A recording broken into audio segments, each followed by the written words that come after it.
अगर मैं कहूँ कि मोदी जी एक दिन सूरज को हनुमान जी की तरह मुंह में रख के खा जाएंगे तो बड़े उनके जो भक्त हैं वो बड़ी ताली पीटेंगे कि हाँ मोदी जी ये कर सकते हैं, कि मोदी है तो मुमकिन है। वो सोचते हैं मोदी जी जो है एक विष्णु जी के अवतार हैं, और अवतार तो कुछ भी कर सकता है कि 18 दिन में महाभारत का युद्ध लड़ा था और 18 दिन में हम कोरोना को हरा देंगे। अपने आप देवता बन गए। देवता क्या, देवता तो वो हैं। हाँ, अच्छा, उनके अच्छा। मुंह से देववाणी निकल सीए के जिन लोगों को बंद करना था, एनआरसी के जिन लोगों को बंद करना था, सीलमपुर के दंगों में जिनको बंद करना था, पुलिस ने 10,000 लोगों को बंद कर दिया है।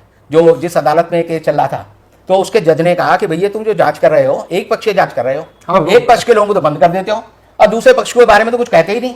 इसका मतलब झगड़ा तो हुआ ही नहीं।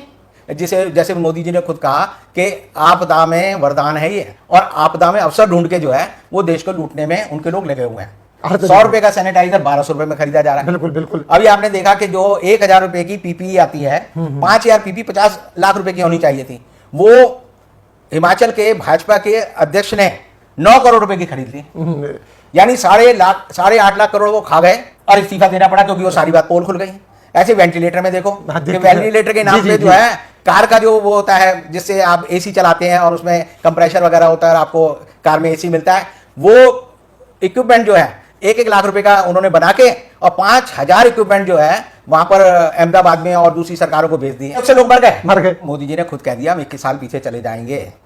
तो एक दिन का मतलब हम 1 साल पीछे जा रहे हैं। आज जो है, आज के दिन जब मैं आपसे बात कर रहा हूं तो लॉकडाउन का 64वां दिन है। हम आज से 64 साल पीछे चले गए हैं। तो वास्तव में सरकार चाहती है कि इंडियन रेलवे की पूरी बदनामी की जाए कि हमारी ट्रेन के लोग जो है अपनी ट्रेन चलाने में कामयाब नहीं है, इसलिए ट्रेन को बेच दो। यानी एक आदमी दूसरा आदमी कमा रहा है और हमारे सरकारी डिपार्टमेंट नहीं कमा रहे, तो पहले आप उसको बदनाम करते हैं और बदनाम करके सरकार उसको जो है अपने धन पशु जो मित्र हैं उनको बेच देती है। और उन्होंने अपनी रणनीति पे कायम रहना था और उन्होंने उस पर कायम रह के देश को बर्बाद करने के अपना जो मिशन है उस पर चल रहा है।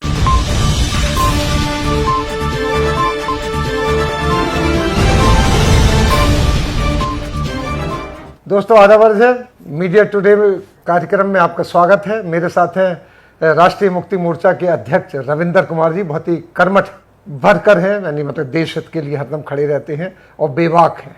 उनको किसी चीज़ का डर नहीं है। इन्होंने हरदम कहना चाहिए कि इन्हीं के शब्दों में मैं कहूँ कि सत्ता दलों से और सत्ताधारी पार्टियों से मुचैटा लिया है, यानी हरदम उनसे लड़ाई लड़ी है गलत बात के ऊपर। मैं आपसे ये जानना चाहता हूँ कि जो ये सब नेरेटिव चल रहा है इतने दिनों से, अब लॉकडाउन 5 भी आने वाला है, 1 आध दिन में 2 दिन में आएगा, उसमें क्या होगा वो भी आपको पता है जिस तरीके से आएगा। लेकिन ये इसको आप किस नज़र से देखते हैं, हमें बताइए। आप क्या देखते हैं, क्या है ये, क्या चीज़ है? क्योंकि आज तक समझ में नहीं आया। लॉकडाउन 1 हुआ कि ये हो जाएगा वो हो जाए, 21 दिन दीजिए, और उसके बाद जो आज तक चल रहा है दिन ही मांगे जा रहे हैं और कुछ नहीं हुआ। हमारे दोस्त हैं वो तो एक कहते हैं कि मोदी जी पासवर्ड भूल गए हैं, लॉकडाउन का लिहाजा चले जा रहा है। आपकी क्या राय है? देखिए, ऐसा है कि जब भी आप किसी देश या व्यवस्था को चलाते हैं तो उसमें जो मैनेजमेंट होता है वो सबसे महत्वपूर्ण होता है। और मैनेजमेंट का मतलब होता है कि जो आदमी चीज़ों को नियंत्रित कर रहा है, जो कंट्रोल कर रहा है, उसको पता होना चाहिए कि मैं जो है कैसे, कहाँ, किस रास्ते पर जा रहा हूँ और किस मुकाम पर पहुँचूँगा। अब हिंदुस्तान में जो कोरोना का फ़िलहाल जो संकट है, इसे मैं मानवीय त्रासदी ज़्यादा कहता हूँ। और जब ये शुरू हुआ तो वुहान में दिसंबर के आखिरी दिनों में शुरू हुआ। उसके बाद हिंदुस्तान में 30 जनवरी को पहली एक केस मिला कि भाई एक आदमी को कोरोना हो गया है। और उसके बाद जो है पूरी दुनिया में खबर आने लगी, WHO की खबर आने लगी कि 30,000 केस हो गए, 82,000 केस तक हो गए। और तब पूरी दुनिया में एक डर हुआ, और मैं भी तब लोगों को कहता था कि ये बड़ी ख़तरनाक बीमारी है और ये सबको चपेट में लेगी। लेकिन ये है कि जिसे कहते हैं नकार खाने में तूती की आवाज़, कि आप बोलते रहो कोई सुनने वाला नहीं है, क्योंकि जिनको सुनना है उनके काम बहरे हैं। राहुल गांधी ने भी कहा भाई ये बड़ी त्रासदी वाला मामला है, सुनामी आने वाली है। लेकिन जो सत्ता में बैठे लोग हैं वो इतने ओवर कॉन्फिडेंट हैं, उन्हें मोदी जी पे इतना विश्वास है कि अगर मैं कहूँ कि मोदी जी एक दिन सूरज को हनुमान जी की तरह मुंह में रख के खा जाएंगे तो बड़े उनके जो भक्त हैं वो बड़ी ताली पीटेंगे कि हाँ मोदी जी ये कर सकते हैं, कि मोदी है तो मुमकिन है। अब उनका एक आदमी पे इतना विश्वास है कि वो ये नहीं सोचते कि मोदी एक हाड़ मास का पुतला है जिसकी उम्र जो है 70 साल हो गई है, जो हमारी ही तरह है, हमारी तरह का ही व्यक्ति है। वो सोचते हैं मोदी जी जो है एक विष्णु जी के अवतार हैं, और अवतार तो कुछ भी कर सकता है, लीलाएं कर सकता है। तो जब ये कोरोना का संकट शुरू हुआ तो मोदी जी को कोरोना से कोई डर नहीं था। मोदी जी ने उसी दौरान दिल्ली के चुनाव हुए, उसी दौरान आप देखेंगे कि नमस्ते ट्रंप हुआ, उसी नमस्ते ट्रंप के दौरान ही दिल्ली में दंगे हुए, और दिल्ली में दंगे होने के बाद मोदी जी को 6 तारीख को लगा, 6 मार्च को, कि मामला कुछ गड़बड़ है। और जब उनको सूचना मिली मामला गड़बड़ है तो उन्होंने बजाय लोगों को सचेत करने के कहा कि मैं जो है होली नहीं खेलूँगा। तो पूरा देश होली खेल रहा है, मोदी जी चुपचाप बैठे घर में बैठे हुए हैं, और वो सोच रहे हैं कि मोदी जी सोच रहे थे कि होली के बाद में जो है देश में कुछ करूँ। लेकिन तभी जो है आपने देखा होगा, आप खबर की दुनिया के आदमी हैं और सब जानते हैं कि मध्य प्रदेश में उन्हें मौका मिला कि 1100 करोड़ रुपए खर्च करो और सरकार गिरा दो और अपनी सरकार बना लो। तो मोदी जी ने कहा कोरोना इंतजार कर सकता है, सरकार बनना इंतजार नहीं कर सकती। तो उन्होंने देश की कीमत पे मध्य प्रदेश में सरकार बना दी, सरकार गिरा दी। अब जब सरकार गिरा के अपनी सरकार बना ली तो आप देखेंगे 21 तारीख को शपथ हुई शिवराज सिंह चौहान की मुख्यमंत्री के रूप में, और उनकी शपथ हुई और उसके तुरंत बाद मोदी जी का अवतार हो गया दूरदर्शन पर। उन्होंने कहा कि भाइयों कल जो है जनता कर्फ्यू लगाना है, और देश के लोग इतने उनके भक्त हैं कि उन्होंने अगले दिन बिना किसी डंडे के, बिना कुछ कहे, सारी गलियां सड़कें सुनसान कर दी। मोदी जी ने ट्रेनें सारी कैंसिल कर दी, सारे हवाई जहाज कैंसिल हो गए, अंतर्राष्ट्रीय उड़ानें जो थी वो कैंसिल हो गई, और मोदी जी ने समझा कि मेरी अब नबज जो है, जनता की नबज मेरे हाथ में आ गई है। तो उन्होंने बड़े आराम से कह दिया कि 24 तारीख से पूरे देश में संपूर्ण लॉकडाउन हो गया है। और उन्होंने उसका बहाना क्या दिया कि 18 दिन में महाभारत का युद्ध लड़ा था और 18 दिन में हम कोरोना को हरा देंगे। अपने आप देवता बन गए। देवता क्या, देवता तो वो हैं। हाँ, अच्छा, उनके मुंह से देववाणी निकलती है। और उन्होंने कहा महाभारत का एग्जाम्पल देकर उन्होंने साबित कर दिया। और उन्होंने कहा कि 21 दिन में जो है हम जो है कोरोना से युद्ध लड़ लेंगे और जीत लेंगे। और देश के लोगों को लगा कि भाई मोदी जी अवतार हैं भगवान के, तो मोदी जी जो कभी झूठ तो बोलते नहीं, और जब झूठ नहीं बोलते तो 21 दिन की बात है, घर में बैठ जाएंगे। घर में लोग बैठ गए भूखे प्यासे, जिनके पास राशन नहीं था, पानी नहीं था। आप देखेंगे कि मोदी जी ने जैसे ही 8 बजे घोषणा की लॉकडाउन की तो सड़क पे लोग निकल आए और उन्होंने कहा कि भाई अपना राशन पानी का इंतजाम कर लो। तो जो सारी व्यवस्थाएं 22 तारीख को देश के लोगों ने जनता कर्फ्यू लगा के की थी वो खत्म हो गई। और उसके बाद देखेंगे कि पूरी जो पावर है मोदी जी ने किसको दी। अगर कोरोना एक बीमारी है तो उससे लड़ने के लिए सबसे आगे हमारी स्वास्थ्य सेवाओं को आना चाहिए, उनको आना चाहिए। हमारे डॉक्टर आगे होने चाहिए, हमारे अस्पताल आगे होने चाहिए, हमारी नर्सें आगे होनी चाहिए। उन्होंने कहा कि नहीं, कोरोना योद्धा जो बनेंगे वो पुलिस वाले बनेंगे। अब एक पुलिस वाले को आप कहो कि इस आदमी को कैंसर है, तेरे को इसका इलाज करना है, तो पुलिस वाला तो वो इलाज करेगा कि मर तो जाए, मरीज भी मर जाए, डंडे से करते वो इलाज। तो उन्होंने जो है पुलिस को दे दिया कि पुलिस ने कहा कि क्या करना है, डंडा लो अब पीटना शुरू कर दो। अब आज ही टाइम्स ऑफ इंडिया में खबर छपी है एसीबी की, एंटी करप्शन ब्यूरो महाराज की, उसने कहा है कि सबसे ज्यादा करप्शन अगर किसी डिपार्टमेंट में कोरोना के दौरान हुआ है तो पुलिस में हुआ है। और उन्होंने दिया है, डाटा दिया है कि पुलिस वालों ने 500 रुपए की भी रिश्वत ली, 100 रुपए की रिश्वत ली, 12 लाख की भी रिश्वत ली। यानी पुलिस का राज जो है हमने कायम कर दिया। और मोदी जी या भाजपा या राष्ट्रीय स्वयंसेवक संघ जो हमेशा चाहता है कि हिंदुस्तान एक पुलिस स्टेट बने, तो आप देखेंगे कि ये जो कोरोना के दौरान जितने भी कर्फ्यू लगे हैं या कोरोना का जो लॉकडाउन हुआ है उसमें दिल्ली को, पूरे हिंदुस्तान को एक पुलिस स्टेट में कन्वर्ट कर दिया। एग्जैक्टली। और आज का हिंदुस्तान जो है आप देखेंगे कि पुलिस स्टेट का हिंदुस्तान है। यानी पुलिस अपने काम में नहीं चूक रही। सीए के जिन लोगों को बंद करना था, एनआरसी के जिन लोगों को बंद करना था, सीलमपुर के दंगों में जिनको बंद करना था, पुलिस ने 10,000 लोगों को बंद कर दिया है। लोगों ने दिल्ली हाईकोर्ट में डेट लगाई, कम से कम ये नंबर तो बता दो कितने लोगों को गिरफ्तार किया है। आज तक दिल्ली पुलिस ने उसकी लिस्ट नहीं दी। और अभी आप देखेंगे 2 दिन पहले ही जो जिस अदालत में केस चल रहा था, तो उसके जज ने कहा कि भैया तुम जो जांच कर रहे हो, एक पक्ष से जांच कर रहे हो, एक पक्ष के लोगों को तो बंद कर देते हो और दूसरे पक्ष के बारे में तो कुछ कहते ही नहीं। इसका मतलब झगड़ा तो हुआ ही नहीं।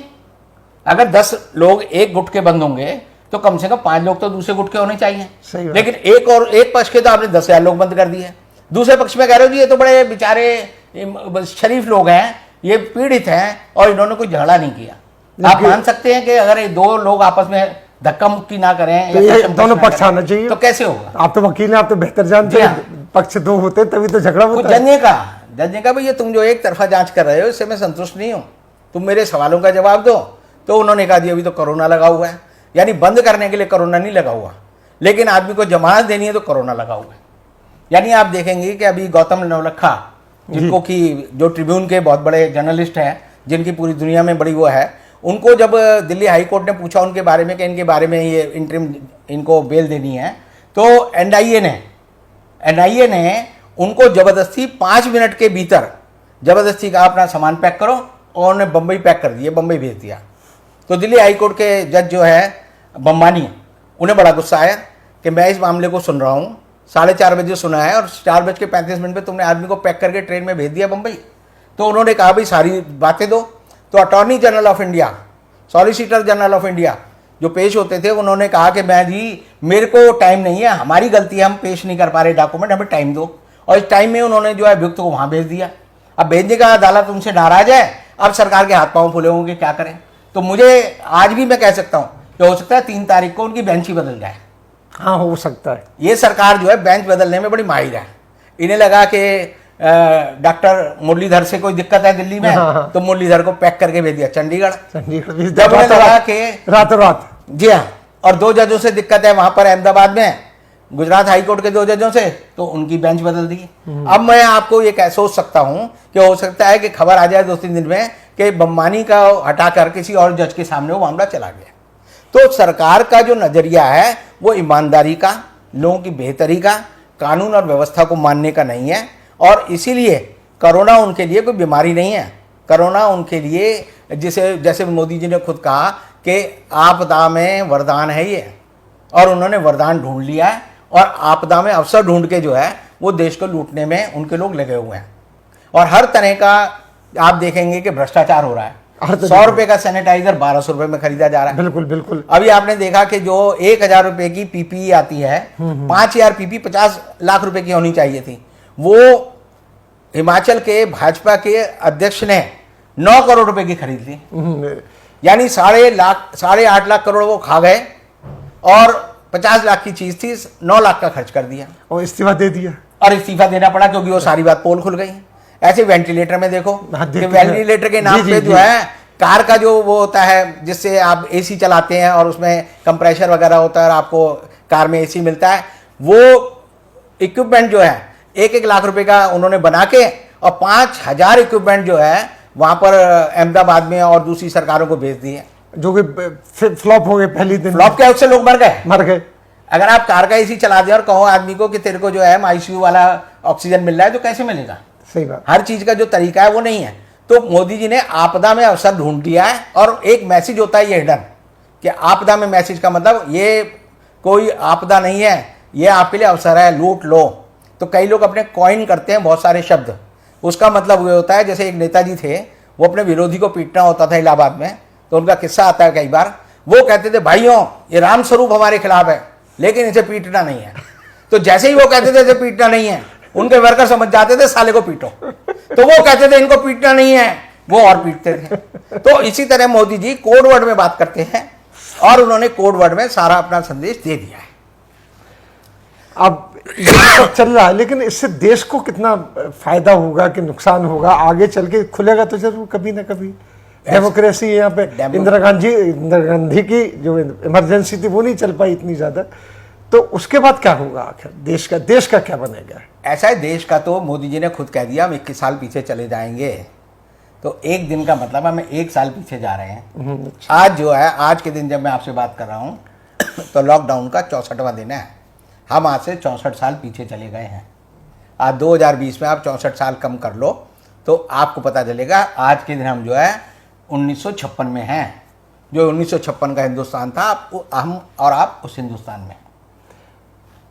ये सब जो कुछ हो रहा है एक सोची समझी साजिश के तहत सारी चीजें हो रही हैं। नहीं, मैं दूसरी बात कहता हूँ। मैं ये कहता हूँ कि 2020 में उन्होंने तय कर रखा था जनवरी में हमें ये करना है, फरवरी में हमें ये करना है, मार्च में हमें जैसे दंगे करने हैं, अब 1 अप्रैल से सीए लागू करना है, फिर हमें एनआरसी शुरू करना है। ये सारी व्यवस्था जो चल रही थी सरकार की, ये थी कि एयर इंडिया को बेचना है, इंडियन रेलवे को बेचना है, बीपीसीएल को बेचना है, हमें जो है मजदूरों को कुचलना है, हमें उनके अधिकार ले लेने हैं, हमें देश के लोकतंत्र का गला घोटना है, हमें जो है सरकारें बदलनी है, एमएलए को खरीदना है। तो उनका सिस्टम पूरा चल रहा है। अच्छा, आप अपनी रेलवे की बात कही, तो इसके ऊपर आप क्या कहेंगे? आज तक जो भारतीय रेल है वो दुनिया की बेहतरीन रेलवेज में गिनी जाती है। मैंने कई बार देखा भी है, गया भी हूँ बाहर, तो देखा भी रेलवे के बारे में, पूछा भी, बात की है। लेकिन इस वक्त जबकि कोई नहीं, सबसे कम ट्रेनें चल रही, कुछ सैकड़े में ट्रेन चल रही है, तो जो यूपी जाना होती वो उड़ीसा चली जाती है, उड़ीसा जाना होती वो त्रिवेंद्रम चली जाती है। ये गलती कैसे हो रही, जो होना नहीं चाहिए? आप देखिए, हिंदुस्तान की रेलवे जो है दुनिया का सबसे बड़ा रेलवे नेटवर्क, सबसे बड़ा रेलवे नेटवर्क, हमसे बड़ा नेटवर्क दुनिया में कहीं नहीं है। भारतीय रेल जो है रोज जो है 6000 ट्रेन चलाती है। 6000 ट्रेन चलाती है। 3 करोड़ लोग रोज उसमें ट्रेवल करते हैं, ऑनलाइन, ऑन पटरी से और रोज करते हैं। कभी आपने नहीं सुना होगा कोरोना से पहले कि बम्बई की ट्रेन जो है उड़ीसा चली गई। बिल्कुल होता ही नहीं था। और बम्बई की ट्रेन उड़ीसा जा कैसे सकती है? क्योंकि ट्रेन तो चलती है पटरी पे। और ड्राइवर का काम ये होता है, वो पटरी पे सीधा जाएगा, वो कंप्यूटराइज ना लेफ्ट एंड राइट जा सकता है, कंट्रोल रूम उसको ऑब्जर्व कर रहा है जी। तो इतनी बड़ी गलती कैसे हो रही है? ये सवाल आपके मन में भी आया है, बिल्कुल आ रहा है, अब मेरे मन में भी आता है जी। तो मैंने इस बारे में जब सोचा तो वास्तव में सरकार चाहती है कि इंडियन रेलवे की पूरी बदनामी की जाए, ये सिद्ध किया जाए कि इंडियन रेलवे को चलाने वाले कर्मचारी नालायक हैं, निकम्मे हैं और वो ट्रेन नहीं चला पा रहे। और ट्रेन को वो ये बात सिद्ध करके कि हमारी ट्रेन के लोग जो है अपनी ट्रेन चलाने में कामयाब नहीं है, इसलिए ट्रेन को बेच दो। जैसे कि आपको कोई चीज बेचनी है जी, यूनिट बेचनी है, तो क्या करेंगे? पहले दिखाएंगे जी यूनिट फायदा नहीं दे रही, बीपीसीएल में फायदा नहीं हो रहा, एयर इंडिया में फायदा नहीं हो रहा, यानी एक आदमी दूसरा आदमी कमा रहा है और हमारे सरकारी डिपार्टमेंट नहीं कमा रहे। तो पहले आप उसको बदनाम करते हैं और बदनाम करके सरकार उसको जो है अपने धन पशु जो मित्र हैं उनको बेच देती है, और वही सरकार की रणनीति है। अभी भी आपने देखा होगा कि निर्मला सीतारमण पैकेज अनाउंस कर रही हैं कोरोना का और कह रही हैं 6 एयरपोर्ट बेच देंगे। अब बताओ 6 एयरपोर्ट बेचने से आपको कोरोना में क्या फायदा मिलेगा? यानी कि लोग मर रहे हैं और आप कहो जी मैं अब आप यानी किसी का बाप मर रहा हो, वो जाके अपने बाप को कहे पापा मैंने फलानी कारें बेच दी हैं, फलानी फैक्ट्री बेच दी है, यानी कि वो जो ना मरता हो वैसे ही मर जाए। तो आप सोचो, सरकार जो है, अब मैंने जैसे मोदी जी ने कहा आपदा में अवसर, तो ये अवसर ढूंढ रहे थे और उन्होंने अपनी रणनीति पे कामयाब रहना था और उन्होंने उस पर कायम रह के देश को बर्बाद करने के अपना जो मिशन है उस पर चल रहे हैं। बहुत बहुत शुक्रिया रविंदर भाई आपका, कि आपने बड़े डिटेल से बोल, बिल्कुल दूसरे विचारों से, दूसरी तरफ दूसरा पहलू देख के समझाया, जो कि एक समझ में आने वाली बात है कि कोरोना वो नहीं है, ये आपदा है, लेकिन वो ऐसे नहीं डील किया जा रहा, इसको जैसे डील करना चाहिए इसको अपने मतलब के तहत डील किया जा रहा, क्योंकि ये बीमारी है, कभी ना कभी तो ख़त्म होगी। इसी के साथ हम आपसे लेते हैं विदा, अगले अंक में फिर रविंदर कुमार जी के साथ हाजिर होंगे, तब तक के लिए दीजिए हमें इजाज़त।